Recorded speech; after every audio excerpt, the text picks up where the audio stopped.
Good to see everyone. Okay, so we're going to take a brief detour now as Shiva Asar B'Tammuz is coming up. So we're going to discuss some of the halachos of Shiva Asar B'Tammuz as well as the laws that relate to the 3 weeks, which begin with Shiva Asar B'Tammuz, as well as the extra set of laws that are relevant to the 9 days, as well as for the Svardim, Shvu Shechalbo. So let us begin. So the Shulchan Aruch in Siman Tov Kuf Mem Tes, he says that there's 4 fast days which Bnei Yisrael, the Jewish people, accepted upon themselves. What are those? Tisha B'Av, the 9th of Av, Shiva Asar B'Tammuz, this coming Sunday, Shlosh B'Tishrei, the 3rd of Tishrei, which is the day after Rosh Hashanah, Tzom Gedalia, which we fast for Gedalia ben Achikam, one of the Nevi'im who was murdered. So we fast for that tragedy. And then finally, Ubasar B'Tevis. Why do we fast on all these days? These are all days which had terrible things happen to them, and therefore, to commemorate this tragedy, we fast. Now, it's interesting. So where do we know these 4 fasts from? There's a pasuk in Zechariah. It says Tzom HaRavi, V'Tzom HaChamishi, V'Tzom HaShvi, V'Tzom HaSir. So the fast of the 4th, the fast of the 5th, the fast of the 7th, and the fast of the 10th. What's this referring to? So the Gemara tells us the fast of the 4th refers to the month of Tammuz, because when it comes to months, we begin with Nisan.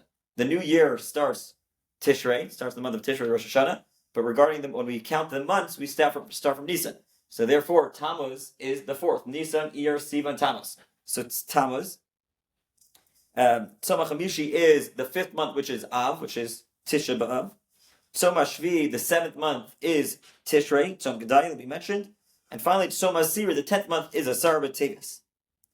Now, the Berurah says, it's very important to note, that the main reason that they instituted fast days is to inspire persons to do tshuva. The purpose is that when a person fasts, he should be able to contemplate the Averis. Why are we still here? Why are we still in this exile? It's only because we didn't do proper tshuva, and therefore, the main reason, purpose of the fast days is for a person to do tshuva. And therefore, the Mishnah says somebody who wastes his days during the fast days, just schmoozing or doing whatnot. So he says tafsu es a tafel.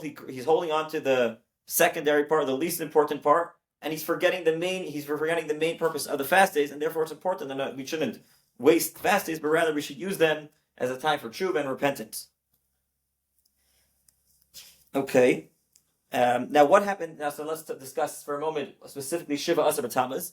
What happened on Shiva Asar B'Tammuz on the 7th of Tammuz that we're still fasting this very day? So 5 separate tragedies happened on the 5th of Tammuz, the 7th of Tammuz. The first is that the luchos, when Moshe broke the luchos upon seeing the sin of the golden calf, he broke the luchos. This occurred on the 17th of Tammuz. The second thing happened is we know that in the Beis HaMikdash there was a carbon tamid.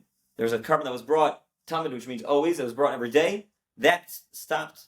That stopped being brought on the 7th of the Tammuz. It's a question of if the Mishnah says it was in the first Beis HaMikdash, according to some it was in the second Beis HaMikdash, but that stopped, and therefore that's another tragedy which we're fasting for.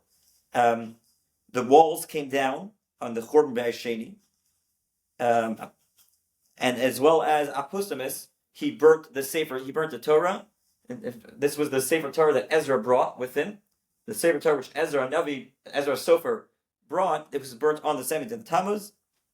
And finally, the Tselem, a Avodah Zarah, was brought into the Beis HaMikdash. Now there's a question whether or not this was from Apostomus himself, or it was from Menashe. Menashe was a wicked king. But either way, it was a great tragedy the fact that there was a idol in the Beis HaMikdash. So these are the 5 things which occurred on Shiva Asar. Now, what happened on Tisha B'Av that we fast for? So we know Tisha B'Av, the most famous ones are that both Beis HaMikdash, both the first and the second Beis HaMikdash, were destroyed on Tisha B'Av, and the decree that the Jewish people will not enter into Eretz Yisrael as a result of the Chetem Raglim, the sin of the spies, that was on Tisha B'Av as well. So that's another tragedy. Beitar, the city of Beitar, was trapped, and many people were killed on that day. Turnus Rupus HaRasha was another evil person of the Roman Empire. He he surrounded the city, and as we mentioned, the Gimel Tishrei was Gedaliah ben Achikam, was the murder of Gedaliah ben Achikam, and that's why we fast on that day. Now, there's just one quick, there's an interesting question.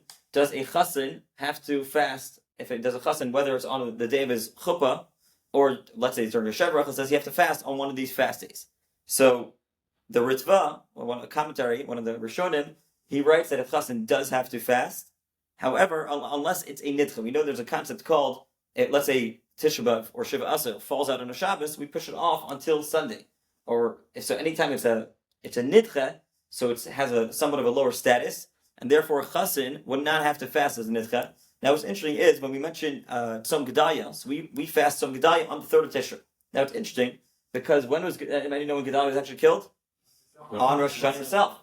So according to some opinions, but obviously we're not going to fast in Rosh Hashanah, as the Torah tells us. Rosh Hashanah we're not allowed to fast. A person not supposed to fast in Rosh Hashanah. We're supposed to celebrate the fact that we're confident that Hashem is going to we're going to be meritorious in judgment, and therefore a person should not fast on Rosh Hashanah, and therefore they pushed it off Tzom Gedaliah until the 3rd of Tishrei, the day after Rosh Hashanah. So the question then becomes: does this have a status of a nidcha? Is this considered a pushed off fast, and therefore a chassan would not have to fast, or is it no? It's only when it's since they set it up to be like that from the get go, it doesn't have a status of nidcha. There's a question of that. In practice, one should ask a person what to do. I'm yet to be at a chasana the day after Rosh Hashanah, so I don't think it's too relevant. Just one. There's a hall available. There's a hall available. Yeah, you got to get a discount exactly. Okay, and yeah. One last thing is that it's very important. A person is supposed to. There's an important when it comes to fast days. There's a special mitzvah, even though we're always supposed to give tzedakah, there's a special mitzvah to give tzedakah on a fast day. Now, there's an interesting Maharsha. Maharsha is one of the primary commentaries on the Agada portion of the Talmud, meaning that not the halachic, but the medrash part of the Gemara. And he says, why is it that one of the main mitzvahs on a fast day is to give tzedakah? He says, on a fast day, everyone's hungry.